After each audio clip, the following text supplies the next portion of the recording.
hey, do you have a roster spot? But it's like, you don't know the business. You're trying to, you kind of know, but you don't. Yeah. And then I have coaches going, don't go the independent ball route.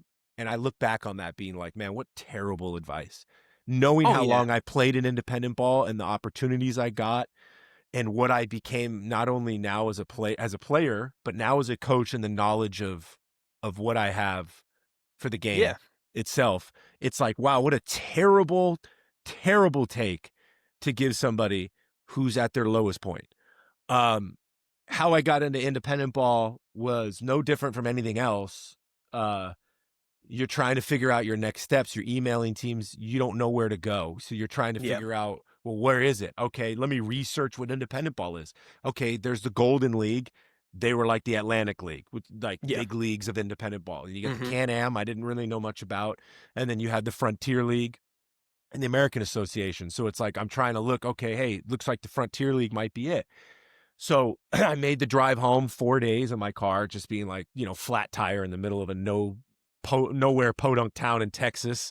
Woke up at a Motel 6, tire was flat. Had to get it fixed, town of 8,000. I'm like, this is just, what is going on in my life? Uh, I literally get home and I got a phone call from a manager that was like, we're interested in you. I saw your name come across. So initially you're peacock in your chest going, I'm not playing any ball. Get out of here. And then you realize this guy's giving me an opportunity. Yeah. So this is what it's going to take. Cool. What is Indy ball? What's the Frontier League? What does that mean? When do I go? Oh, you're going to pay me? We're going to give you, I think it's $1,100. Like, oh, that's more money than I was getting when I was in affiliated ball. My Yeah. signing bonus, obviously, you get your signing bonus, but like now you're going to give me more money. And I'm okay. Yeah, let's do it. And then it Yeah. was the Kalamazoo Kings, diehard Yankee guy, Derek Jeter's Yeah. from Kalamazoo. This is how it's supposed to happen. so I was like, let's go, dude. So I had more experience than most of the guys there. There was a guy from the Mets that happened to be there that was on the team, and I was like, sick. I was with somebody that lived in Long Island, so I would go out to Long Island like for stints and be out in Long Island.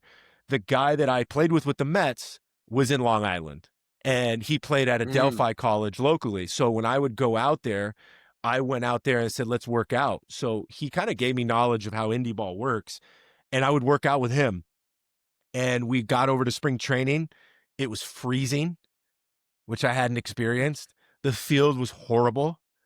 The setup was just like coaches were walking in and they were like players. Like, no disrespect to them. You know how it is with managers and stuff, right? But like I Yeah. hadn't really had a manager.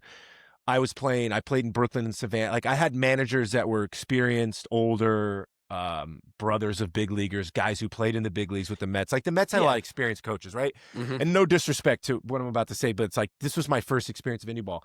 The coaches walking in like hungover and being like, "Oh, what a night." And I'm in here looking around and I'm looking in like this high school locker room. The coach is coming in hungover. The field sucks. It's 40 degrees outside.